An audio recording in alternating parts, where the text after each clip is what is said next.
Something happened in Cincinnati before Rod Stewart ever had the chance to walk onto the stage. The audience was supposed to see him on August 9th. The lights, the band, the familiar songs, all of it was waiting. Then came the announcement. Rod would not perform. An unforeseen medical procedure had required prompt attention. The official language was careful. It was described as minor. Fans were told he was expected to recover quickly, and the concert would be rescheduled. On paper, that should have been reassuring, but for some people it wasn't, because this wasn't happening in isolation. Go back several weeks. June 19th, West Valley City, Utah. Rod is on stage, doing what he has done for most of his life when suddenly the performance doesn't look quite the same. His movements slow. At one point he appears unsteady. Then comes the image that many fans probably never expected to associate with Rod Stewart, an oxygen tank. He had nearly fainted. He took oxygen, sat down for part of the performance, and then continued. "The show must go on," was essentially his response. That tells you something about Rod Stewart, but maybe it also raises another question. At what point does determination begin to hide just how difficult the job has become? Because even before Utah, there had been warning signs. In June, an acute upper respiratory infection led to laryngitis and forced the cancellation of performances. There had also been vocal problems requiring rest.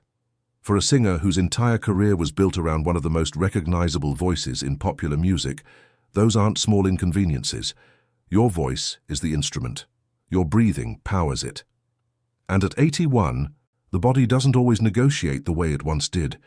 Yet this is where Rod becomes difficult to read. He doesn't behave like a man preparing to disappear. He keeps going. There are still concerts on the calendar. There are still audiences waiting. Even after Cincinnati, the public message was not goodbye. It was essentially not tonight, but soon. And perhaps that's why the latest cancellation feels different from an ordinary postponed show. Not because doctors have announced some devastating diagnosis. They haven't. Not because Rod has said he's finished. He hasn't. It's because the individual moments have begun to accumulate. An infection, laryngitis, a strained voice, that frightening pause in Utah. Oxygen. And now, another medical interruption. Individually, each one can be explained. Together, they create a picture fans can't completely ignore. Maybe you've followed Rod since the days when that raspy voice seemed almost indestructible. If so, seeing him now can produce a strange contradiction. You admire the fact that he's still there, but part of you wonders whether he should have to prove it anymore, and that's the part of this story that hasn't been answered. Because Rod Stewart clearly intends to keep moving forward, the question is whether his body is beginning to ask for something different. The strange thing about Rod Stewart now is that almost every reassuring sign seems to come with another reason to look twice. He still appears in public. He still talks about performing. He still carries himself with that familiar mixture of defiance and humor. There is no official farewell, no dramatic announcement that the road is ending. And yet the road itself has become harder to ignore. For decades, Rod built part of his identity around movement. Tours, flights, late nights, long sets, a schedule that would exhaust people half his age. That kind of life can become normal when you have lived inside it for so long. But normal changes. That is easy to forget when the person in front of you has been famous for more than 50 years. Fans see the hair, the grin, the microphone, and some part of the mind still expects the same man who seemed capable of going on forever.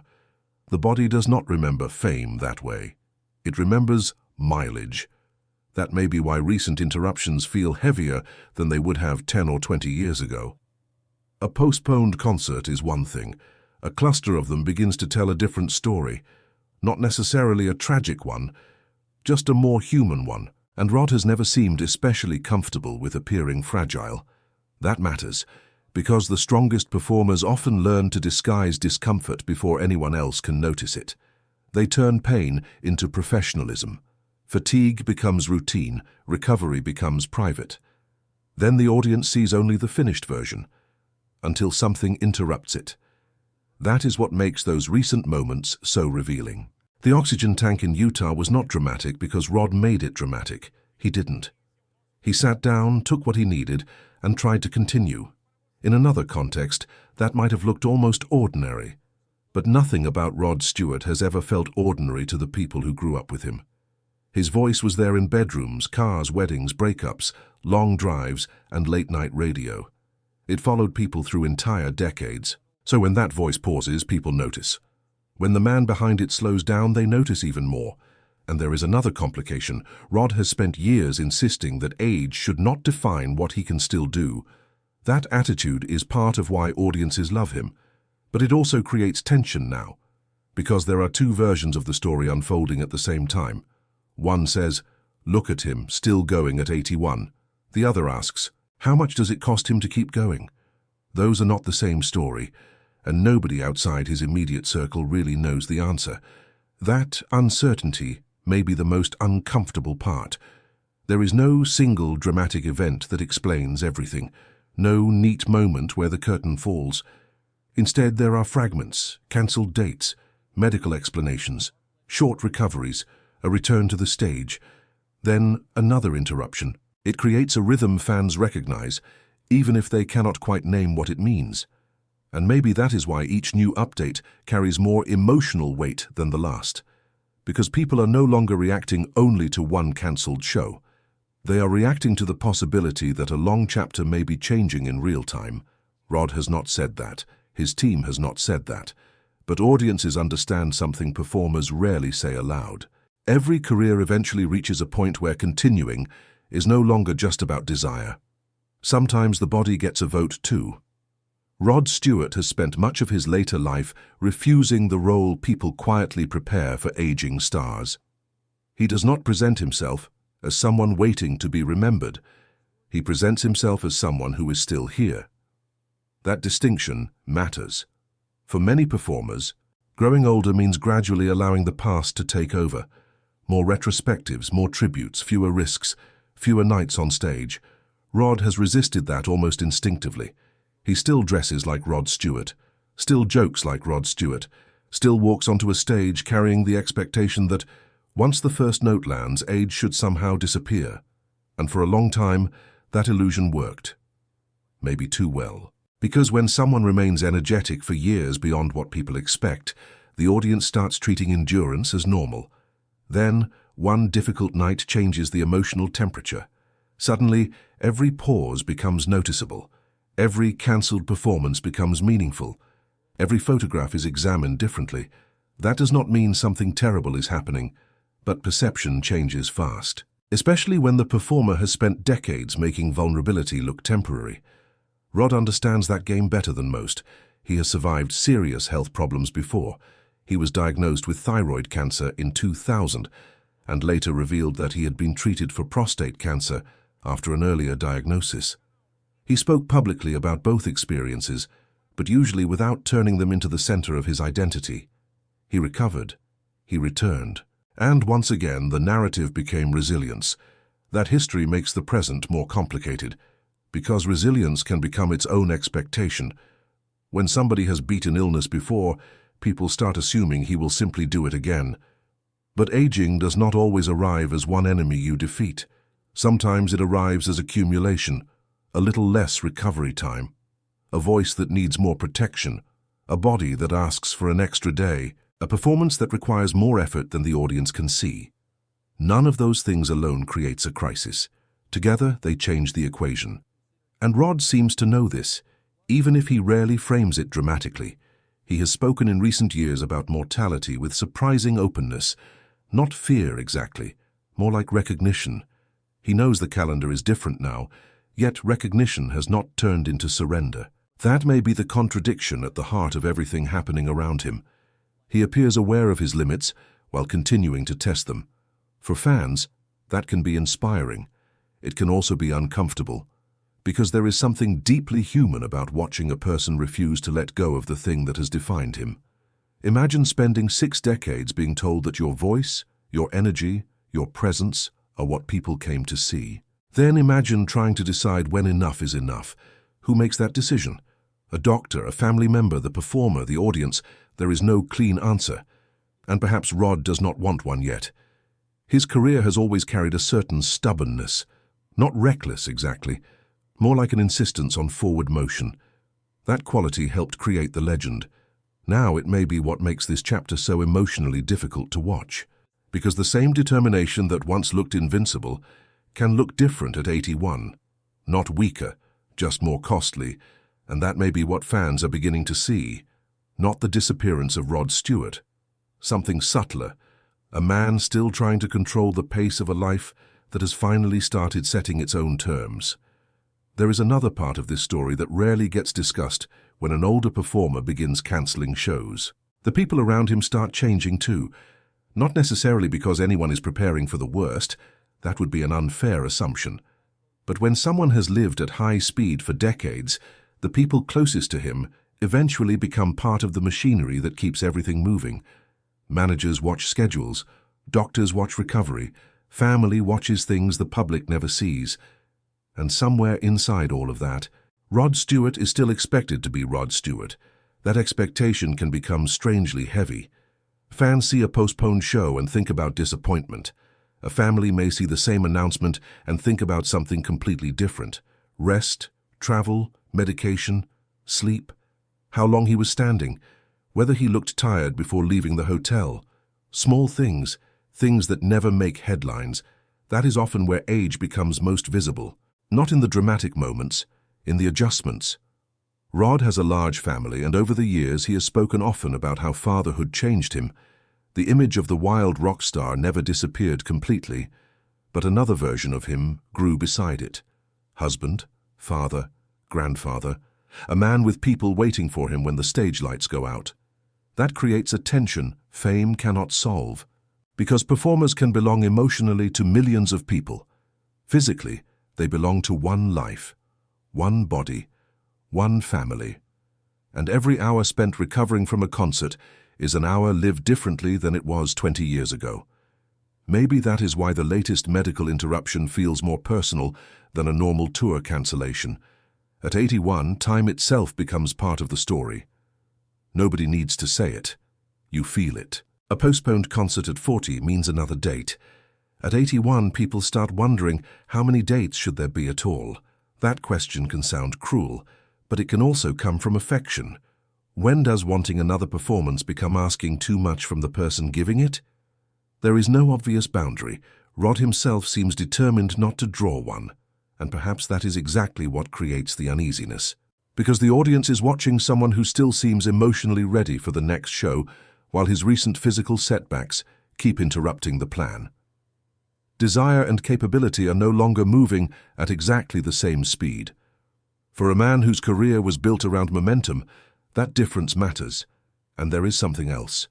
When a legend keeps performing, we tend to convince ourselves there will always be one more chance, one more tour, one more photograph, one more version of Maggie May. We postpone our own sense of goodbye. Then something small happens. A concert disappears from the schedule. An oxygen tank appears beside the stage. A medical procedure is announced. And suddenly, the future feels slightly less guaranteed. Not gone, just less automatic. Perhaps that is what people are reacting to now, not simply Rod Stewart's health. The realization that an era we assumed would keep extending itself cannot do so forever. And Rod, in his own stubborn way, still seems determined to make us wait before deciding where that era ends. What happens next may be the hardest part of Rod Stewart's story to predict. Not because there is some hidden diagnosis waiting to be revealed. There isn't. Not because anyone around him has announced an ending. They haven't. The uncertainty comes from something quieter. Rod still believes in tomorrow's show, and the last few months have reminded everyone that tomorrow is no longer guaranteed in quite the same way it once seemed to be. That does not make this a farewell. It makes it a transition. Maybe the most difficult kind, because transitions rarely announce themselves clearly. They begin with adjustments, a cancelled night, a rescheduled date, a little more recovery, a little more caution, a medical explanation that sounds reassuring enough until another interruption arrives, then another. And months later, people look back and realize the rhythm had already changed long before anyone was willing to say it aloud. Rod has always been unusually good at surviving change. Musical fashions changed, his audience changed, the industry changed, his own image changed. He moved from young rebel to international star. From tabloid fixture to family patriarch, from heartthrob to elder statesman, without ever completely surrendering the mischievous identity that made him recognizable. The hair stayed, the grin stayed. The voice somehow remained unmistakably his. But this change is different. You cannot outstyle it. You cannot sing over it. You cannot charm it into disappearing. Age is not a critic you can prove wrong. It simply keeps arriving. And perhaps that is why there is something unexpectedly moving about Rod, still walking toward the stage whenever he can. He knows better than anyone what that stage has given him. It gave him money, fame, purpose, chaos, friendships, mistakes, second chances. It gave him decades of rooms filled with strangers who somehow knew every word. More importantly, it gave him a place where he always knew exactly who he was. That may be the hardest thing to step away from. Imagine living most of your adult life with thousands of people waiting for your voice. Then imagine being told one afternoon that the safest thing you can do is nothing. Rest, stay home, recover. For most people, those words sound comforting. For a performer, they can feel almost unnatural. The silence itself may be the uncomfortable part. No band, no countdown, no opening note. No crowd waiting for the first recognizable line. Just time. And when you have spent 60 years outrunning time, suddenly being asked to sit beside it must feel strange. Maybe that is why Rod keeps returning. Not because he cannot understand the warnings, perhaps because he understands them perfectly. And he also understands something else. There will eventually be a night when the return does not happen. No one knows when that night will come. That matters. Speculation should never become certainty simply because a man is 81 and has had recent health interruptions. Rod may recover from this latest procedure and perform many more times. That possibility is completely real. He may step back onto a stage, laugh about the concern, toss a joke toward the audience, and make all of this feel overly dramatic. That would be very Rod Stewart. But even if that happens, something has already shifted for the people watching him. A few years ago, the question was how Rod Stewart could still perform with so much energy. Now another question has entered the room. How long can he keep asking his body to follow where his spirit wants to go? That is a different kind of question, and it does not have a comfortable answer. Maybe the answer will come gradually. Maybe there will be another triumphant concert and everyone will relax again. Maybe the cancellations will stop. Maybe the oxygen tank in Utah will become nothing more than one frightening image from one difficult evening. Maybe Cincinnati will eventually be remembered as a brief interruption. All of that is possible, but uncertainty changes the way people watch. You stop assuming there will always be another chance, another tour, another photograph, another version of Maggie May. You listen differently. The song that once felt familiar suddenly feels temporary. A wave goodbye at the end of a concert lasts a second longer in your memory. A photograph after the show feels slightly more valuable than it did before, not because anything final has been announced, because nothing is permanent. Fans of Rod Stewart are old enough to understand that better than most. Many of them first heard him when their own lives looked completely different. They were younger, their parents were still alive, their children may not even have been born. They danced to his songs with people they later married, or people they never saw again. Music does that. It quietly attaches itself to the years. So when the person who carried that music begins to look vulnerable, the emotion is rarely only about the performer. It is about time. Their time too. Rod getting older reminds his audience that they have grown older with him. That may be why these recent images land so heavily. The oxygen, the cancelled performance, the medical procedure. They interrupt more than a concert schedule. They interrupt an illusion. For decades, Rod Stewart somehow seemed to exist slightly outside ordinary aging. Not anymore. And maybe that is not entirely sad. There is something honest about seeing the human being underneath the legend. A man who still wants to work, still wants to sing, still seems unwilling to let age decide everything for him, but also a man whose body is beginning to participate more visibly in those decisions. That tension may define whatever comes next. Not retirement, not tragedy, not yet. Just negotiation, between ambition and recovery, between habit and limitation, between the performer who wants another night and the 81-year-old man who has already given audiences thousands of them. Rod Stewart has not said goodbye.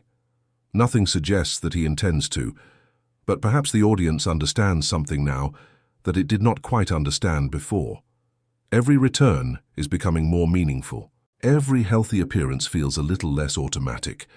Every song carries a little more history.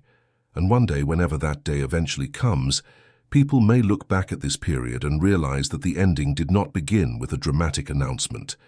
It began much more quietly, with a few interrupted nights, a few worried faces, a man taking oxygen behind the lights, then standing up again. And perhaps that is the image worth holding on to. Not Rod Stewart disappearing. Rod Stewart refusing to disappear before he is ready. The question is no longer whether he still wants to keep going. That part seems obvious. The question is how much longer his body will keep saying yes.